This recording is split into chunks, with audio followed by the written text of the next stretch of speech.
bom dia, boa tarde ou boa noite, dependendo do horário que você está assistindo essa videoaula. Eu sou Ana Clara, aluna do 7º período de Ciências Biológicas da Faculdade do Futuro, e vou falar para vocês um pouquinho sobre a relação parasita-hospedeiro no Laboratório de Ensino de Ecologia. E antes de mais nada, vamos entender um pouco sobre essas relações. Dentro da ecologia, as relações ecológicas são classificadas como uma relação entre os seres vivos e entre eles com o meio ambiente. Elas podem ser classificadas como intraespecíficas, que são as relações entre indivíduos da mesma espécie, e interespecíficas, que são as relações com indivíduos de espécies diferentes. Essas relações podem ser harmônicas, que são relações benéficas para ambos os indivíduos, e podem ser desarmônicas, que elas somente favorecem um dos indivíduos e prejudicam o outro. E dentro dessas classificações, existem inúmeras relações entre os indivíduos e a natureza. E um exemplo de intraespecífica e harmônica, a gente tem a sociedade, que é visto em formigas, cupins, abelhas, e é onde possui uma hierarquia entre os indivíduos, e eles seguem essa hierarquia. Um exemplo de desarmônica e intraespecífica, a gente tem a competição, sendo que é visto muito entre indivíduos da mesma espécie para competir com recursos, competir na seleção sexual e dentre outros. Um exemplo de interespecífica e harmônica, que é uma relação benéfica, a gente tem o mutualismo, que é onde a gente vê as angiospermas em associação principalmente com os insetos por causa da polinização. E um exemplo de interespecífica e desarmônica, que é uma relação que prejudica um dos indivíduos, é o parasitismo. Que iremos falar sobre ele daqui para frente. O parasitismo, ele consiste em indivíduos que vivem às custas ou que dependem de outros indivíduos. É denominado parasita, quem se beneficia, e hospedeiro, quem que vai ficar prejudicado ali na situação. O hospedeiro nada mais é que uma fonte de alimento e o habitat do parasita. E essa relação ela é importante porque ela pode influenciar na densidade populacional, porque ela impede que a população cresça tanto e assim acabe com os recursos. E temos vários exemplos de parasitas como vírus, bactérias, protozoários, fungos, vermes e até mesmo os insetos. E a imagem que eu trouxe aqui para vocês como exemplo é um anime japonês que ele chama Parasite. Ele é de 2014 e ele trata todo o enredo da história. É um organismo que parasitou a mão do menino. Na verdade, esse parasita ele é do cérebro, mas aí ele parasitou a mão do menino e ele precisa manter o menino vivo para poder ele também sobreviver. A gente vai entender isso um pouquinho mais para frente. E os parasitas, eles possuem algumas classificações para você entender como que ele funciona com a sua relação com o hospedeiro. A primeira delas é quanto ao tamanho. Eles podem ser classificados como microparasitas ou macroparasitas, sendo que os microparasitas são os parasitas que você não consegue ver a olho nu e depende do microscópio. O exemplo que eu trouxe é o Trypanosoma cruzi, que é um protozoário causador da doença de Chagas. Ele é um microparasita. E temos também os macroparasitas, né? Como eu falei, que são os parasitas que são visíveis ao olho nu. O carrapato é um exemplo de parasita que você consegue visualizar. Quanto à sua localização, eles podem ser ectoparasitas ou endoparasitas. Os ectoparasitas são os que ficam sobre a superfície do seu hospedeiro. O Aedes aegypti é classificado como um ectoparasita, porque ele vem na superfície do seu hospedeiro, suga o seu sangue, né, faz a sua alimentação e depois ele sai. Já os endoparasitas, eles parasitam dentro do seu hospedeiro. A tênia, que causa ateníase, é um exemplo de endoparasita. Ela depende de ficar dentro do seu hospedeiro para ela conseguir seus nutrientes. Já quanto à necessidade de realização do parasitismo para sua sobrevivência, eles podem ser obrigatórios, como a tênia, que ela depende do seu hospedeiro, ela não consegue sobreviver fora dele, e facultativo, que a gente tem esses fungos do gênero Armillaria, onde o fungo ele consegue sobreviver ou não com o seu hospedeiro. Ele não depende somente daquele hospedeiro ali. Ele pode procurar outros meios de obtenção de nutrientes, sem ser o parasitismo. Quando você vai classificar quanto ao tempo de permanência com o hospedeiro, a gente tem parasitas que são permanentes. O que é isso? Ele sobrevive todo o seu ciclo de vida, ele passa ali com o seu hospedeiro, ele não consegue sobreviver fora do hospedeiro. O piolho é um exemplo de parasita permanente. Todo o seu ciclo de vida é ali com aquele hospedeiro ali. Já os parasitas temporários são aqueles que vêm, se alimentam do seu hospedeiro, depois ele vai embora. Ele sempre procura o seu hospedeiro quando ele precisa se alimentar.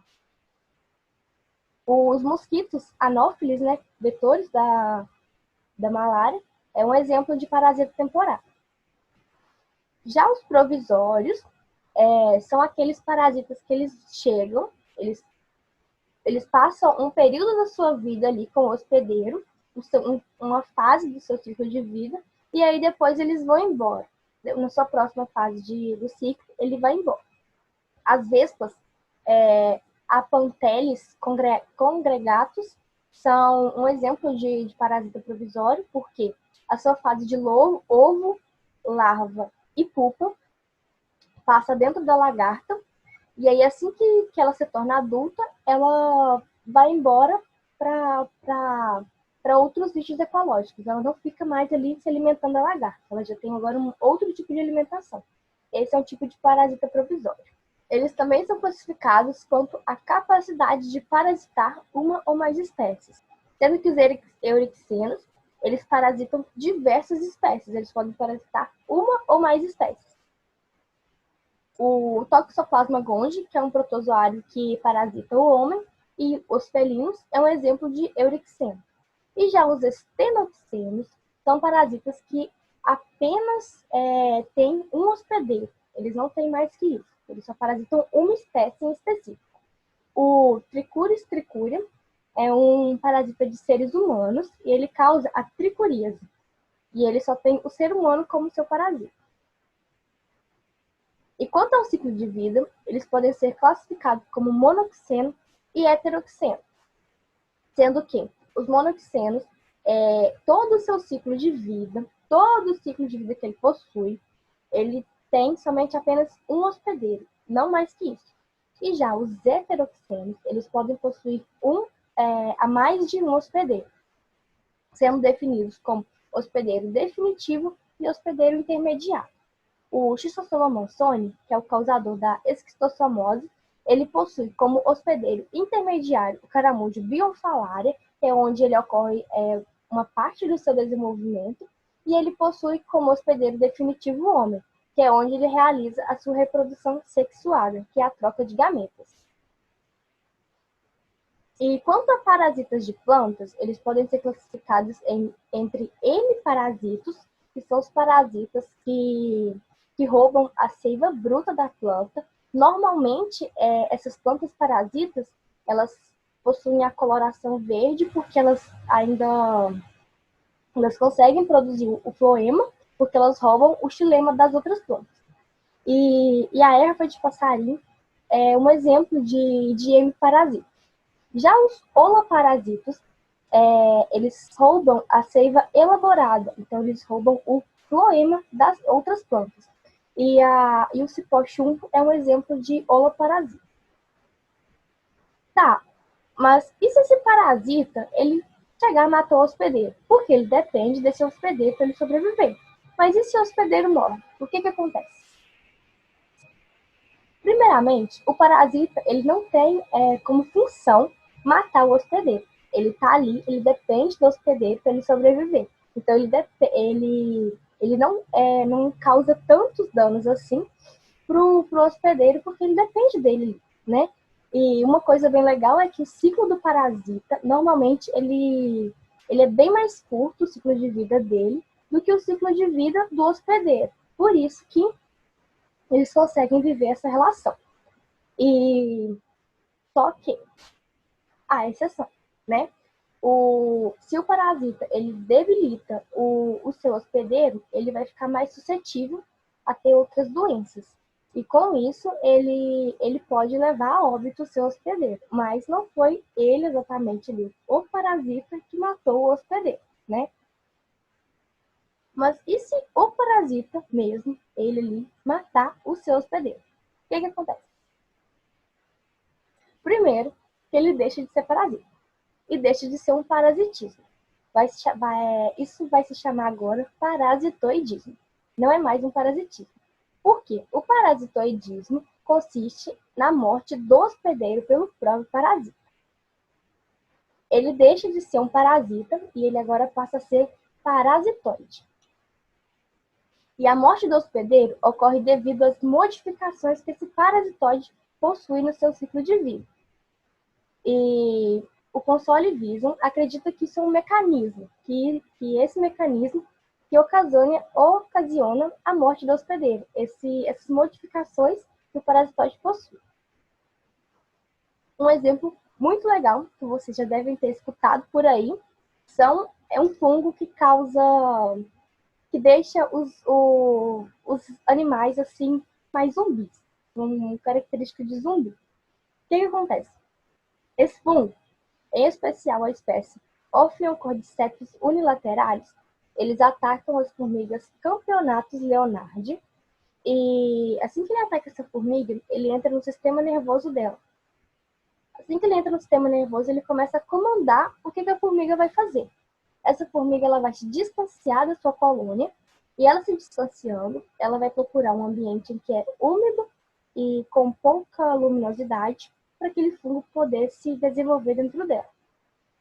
Assim que ela achou esse lugar, ela se fixa em um galho ou alguma nervura de planta e o fungo começa a se desenvolver dentro dela, até que ele sai pela cabeça, normalmente, da formiga, igual vocês podem ver aqui no desenho. Ele sai e aí ele libera os seus esporos para poder contaminar outras formigas. Outro exemplo legal são as formigas poleromorfas com a família Foridae, que são moscas da ordem Diptera. Essa relação consiste em que essas formigas poleromorfas, várias são parasitadas por vários outros organismos, mas em especial essa família de moscas. Essas moscas depositam os seus ovos dentro dos ovos das formigas. E aí, o ovo da mosca ele se desenvolve ali dentro do ovo da formiga, aí tem todo aquele processo de virar larva e pupa, e assim que ele eclode, ele coloca os seus ovos de novo nos outros ovos das formigas e assim volta em si. E ele mata ali todo o ovo da formiga, a larva, e aí isso é um caso de parasitoidismo, porque ele está matando o seu indivíduo, né?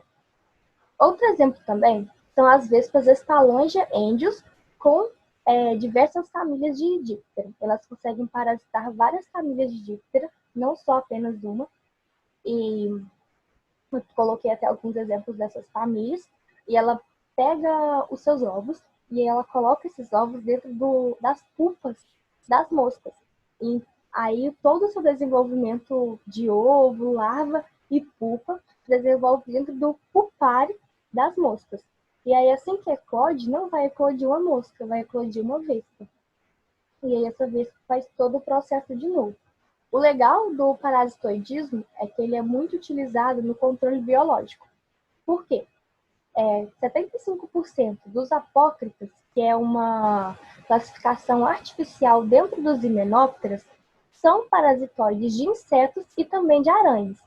E a família Eucyrtidae também é da ordem Menoptera, que é uma família de vespas. Elas são endoparasitas de 150 famílias de artrópodes e diversas ordens de insetos. E o legal é que dentro dessa família, 40 espécies já são utilizadas no controle biológico em região neotropical. Por quê?